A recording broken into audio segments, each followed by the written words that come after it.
laporan yang tidak ada gunanya atau tidak ada manfaatnya ya bagi seluruh masyarakat. Saya kira itu. Video yang tadi dipertanyakan video apa sih? Video yang tadi dipertanyakan ya karena saya nggak lihat lagi karena saya dipertanyakan nggak ada hubungannya dengan itu ya nggak perlu saya jawabkan. Oke. Itu. Ada pertanyaan lain mungkin yang substansi yang terkait Nggak dengan ada, materi? nggak ada karena video itu. Karena yang terkait dengan surat laporan itu ini harus jelas ya teman-teman. Jadi ini clear banget ya. Ini clear banget. Jadi LP itu ada pelapornya, tapi lucunya nggak ada terlapor. Sekali lagi ya, tidak ada nama terlapor. Jadi untuk para kuasa hukum yang kemarin sudah nyebut-nyebut nama, inisial dan sebagainya, hentikan tindakan-tindakan seperti itu tidak bagus ya untuk masyarakat. Karena ternyata tidak ada terlapornya. Jadi kalau tidak ada terlapornya saya nggak perlu jawab. Karena kalau saya menjawab, jangan-jangan saya nanti jadi saksi. Kalau jadi saksi dan saudara yang terlapor itu adalah saksi saudara saya, ya saya nggak boleh jadi saksi. Atau misalnya yang terlapor itu adalah untuk pribadi. Loh, saya malah nggak boleh lagi itu untuk menjawab seperti itu. Daripada itu mubazir, ya lebih baik dari awal saya tanyakan terlapornya mana. Ya, ketika tidak ada terlapornya, ya sudah, saya senyum saja. Penyidik juga ngerti, ya Pak, nggak ada terlapornya, kita masukin. Nah, yang kedua adalah lokus dan tempusnya sudah jelas banget. Ya, terjadi di Jakarta Selatan nggak ada Rabunya, tapi tanggal 26 Maret 2025. Udah. Sepanjang tidak ada pertanyaan soal itu, ya nggak perlu kita jawab, ya, karena itu pertanyaannya menyangkut soal itu. Kemudian yang paling penting lagi, saya juga mempertanyakan, ini kan ada pasal, ya, di samping pasal 311, 310, 27 ayat A, ada juga pasal yang mau dimasukkan ke dalamnya, ya, pasal yang diselundupkan, saya nggak tahu menyelundupkan siapa, ya gitu. Itu pasal 32 dan 35 Undang-Undang ITE. Kebetulan dulu saya ikut merancang Undang-Undang ITE bersama teman-teman yang lain. Pasal itu tujuannya, sekali lagi saya ulangi, adalah untuk transaksi elektronik. Supaya Indonesia itu diselamatkan dari perdagangan internasional dan kita bisa ikut.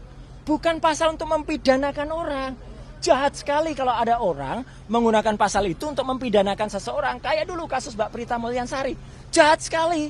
Ya, Omni Batavia waktu itu mempidanakan Mbak Prita gitu loh. Sama dengan ini, karena pasal itu ancamannya sangat tinggi. Dan pasal itu misalnya, saya kasih contoh, ada orang ya mentransfer 1 juta. Kemudian dalam bukti transfernya saya ubah jadi 10 juta. Itu saya bisa kena pasal itu di pasal 32.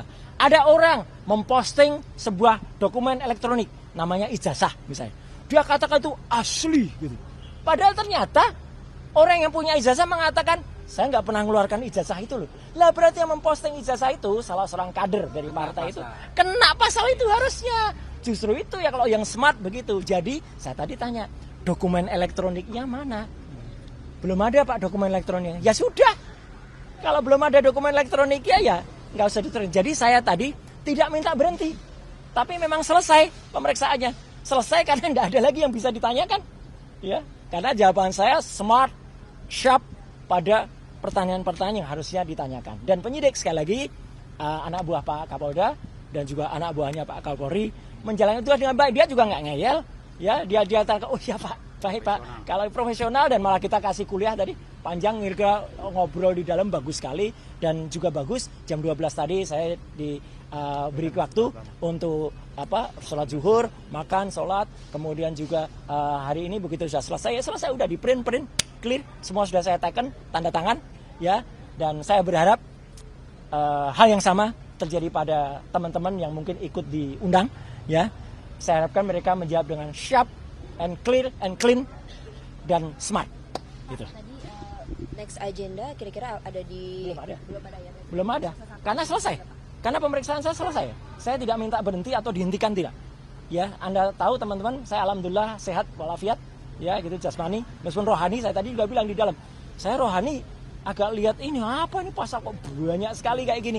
Ya, gitu. Jadi kita juga berhak menanyakan loh. Jadi teman-teman, kalau diundang itu jangan seperti tiba-tiba kita dituduh sesuatu yang nggak jelas pasalnya. Pasalnya kita pertanyakan. Kebetulan pasal-pasal itu saya ikut membuat dulu. Saya jelaskan ini loh maksudnya begini. Di naskah akademiknya ini loh. Jadi harus ngerti pasal itu. Bukan asal kemudian ada pasal ini dipakai untuk mempidanakan orang. Jangan sampai ya. Jangan kita malah justru memiliki mens rea atau niat kurang baik untuk mempidanakan orang. Hati-hati. Mas Roy, siapa lagi yang diperiksa? Masih ada Dokter Tifa di dalam.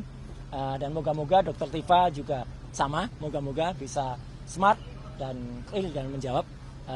Tapi ya kita berdoa saja Dan moga-moga kalau ada teman-teman yang lain ya, saya berharap tidak banyak lagi yang harus dibuat dipanggil atau bahkan dibikin susah dengan ada laporan yang nggak jelas. Ya. Ini laporannya nggak jelas ini.